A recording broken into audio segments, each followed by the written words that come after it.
देखिए, कई बार हमारे और आपके सामने इस प्रकार की चीजें घटित हो जाती हैं जिसकी हम पहले से कोई कल्पना नहीं करते और ना ही उसकी हम कोई प्लानिंग करते हैं, बस वो हो जाती हैं।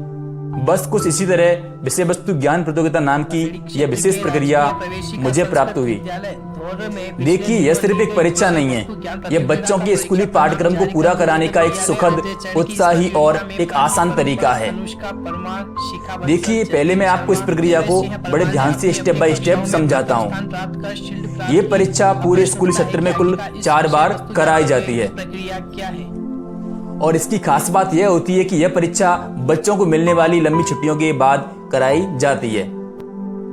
जैसे कि इस परीक्षा का पहला चरण रक्षाबंधन के जस्ट बाद आयोजित किया जाता है और जब तक किसी भी एक विषय के लगभग 3 से 4 चैप्टर पूरे हो चुके होते हैं। और इस परीक्षा का दूसरा चरण दीपावली की लंबी छुट्टियों के बाद किया जाता है और जब तक लगभग 7 से 8 चैप्टर पूरे हो जाते हैं, यानी कि आपका 50% पाठ्यक्रम पूरा हो जाता है। तीसरा चरण शीतकालीन अवकाश की लंबी छुट्टियों के बाद आयोजित किया जाता है। इस परीक्षा का चौथा और अंतिम चरण होली के बाद आयोजित किया जाता है, जो कि किसी भी विषय का 100% पाठ्यक्रम पूरा होने पर किया जाता है। अब मैंने इस विषय वस्तु ज्ञान प्रतियोगिता का आपको पूरा विषय चक्र, समय चक्र बता दिया। अब प्रश्न उठता है कि मैं इस परीक्षा को पाठ्यक्रम कराने के साथ साथ किस प्रकार से संचालित करता हूं। अब देखिए, मुझे किसी भी चरण की परीक्षा के लिए 3 से 4 चैप्टर पर बहुविकल्पीय प्रश्न बनाने होते हैं और जिन्हें मैं बड़ी आसानी से अपने मोबाइल से व्हाट्सएप पर टाइप कर लेता हूं और फिर वहां से कॉपी कर MS वर्ड नाम की एक एप्लीकेशन पर जाकर वहां से पेस्ट कर PDF बना लेता हूं और फिर कुछ रुपए देकर उन सभी पेपर्स को निकलवा लेता हूं।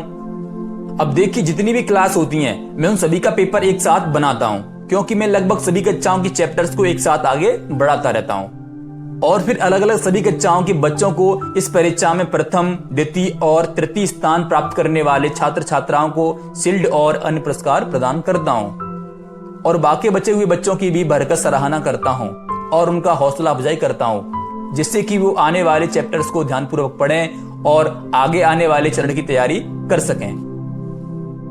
अब देखिए, पहले वाले जो 3 चरण की परीक्षाओं के पुरस्कार होते हैं उनका वितरण मैं स्कूल स्टाफ के साथ ही करता हूं। सभी अंतिम चरण के पुरस्कार वितरण के लिए बाहर से विशेष अतिथियों को विद्यालय बुलाकर उनके हाथों से पुरस्कार दिलवाता हूं, जिससे कि बच्चों का मनोबल और ऊंचा हो सके।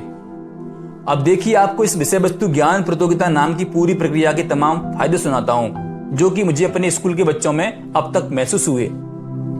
इस प्रक्रिया से पाठ्यक्रम को पूरा कराने का फायदा ये होता है कि जब अध्यापक पाठ्य पुस्तक के किसी भी टॉपिक को पढ़ा रहा होता है तब बच्चे उसे बड़ी ही तल्लीनता के साथ और बड़ी ही बारीकता के साथ पढ़ते हैं। इस प्रक्रिया की खास बात यह भी है कि इसमें बच्चों को रटना नहीं है, बल्कि हर टॉपिक को बारीकी से समझना है।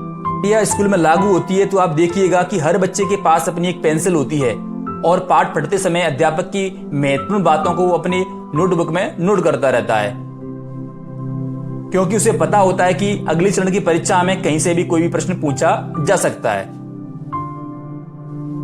इस प्रक्रिया का अगला फायदा यह होता है कि इसमें बच्चे ध्यान केंद्रित करना सीखते हैं और क्योंकि इस प्रक्रिया से बच्चों को पाठ्य पुस्तक पढ़ने में वाकई बहुत मजा आता है।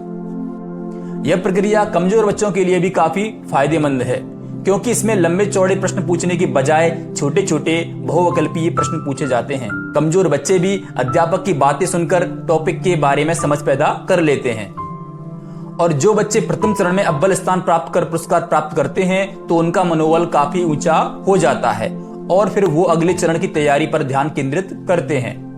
और वहीं दूसरी ओर जो बच्चे प्रथम चरण में अव्वल स्थान प्राप्त नहीं कर पाते वो अगले चरण की परीक्षा में अपनी रैंक सुधारने के लिए पूरे मन के साथ अध्ययन करते हैं और इस परीक्षा प्रक्रिया से कम अंक प्राप्त करने वाले बच्चों का पता लगाना बड़ा आसान हो जाता है।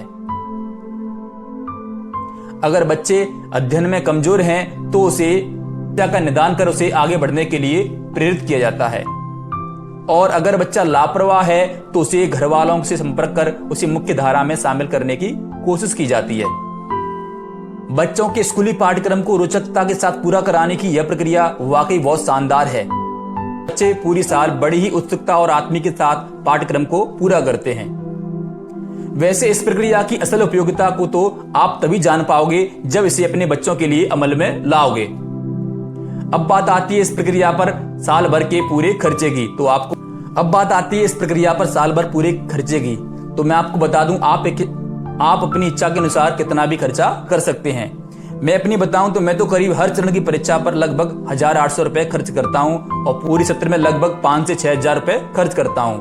सभी चरण की परीक्षाओं के पेपर्स मैं खुद बना लेता हूं। स्कूली पाठ्यक्रम को रोचकता के साथ पूरा कराने की यह विषय वस्तु ज्ञान प्रतियोगिता प्रक्रिया आपके मन को अगर प्रभावित करती है तो आप अपने विचार कमेंट बॉक्स में अवश्य रखिएगा। अगर ये वीडियो आपको अच्छा लगा हो तो चैनल को सब्सक्राइब अवश्य करिएगा और इस वीडियो को अपने साथियों के साथ शेयर अवश्य करिएगा। आप सभी का बहुत बहुत धन्यवाद।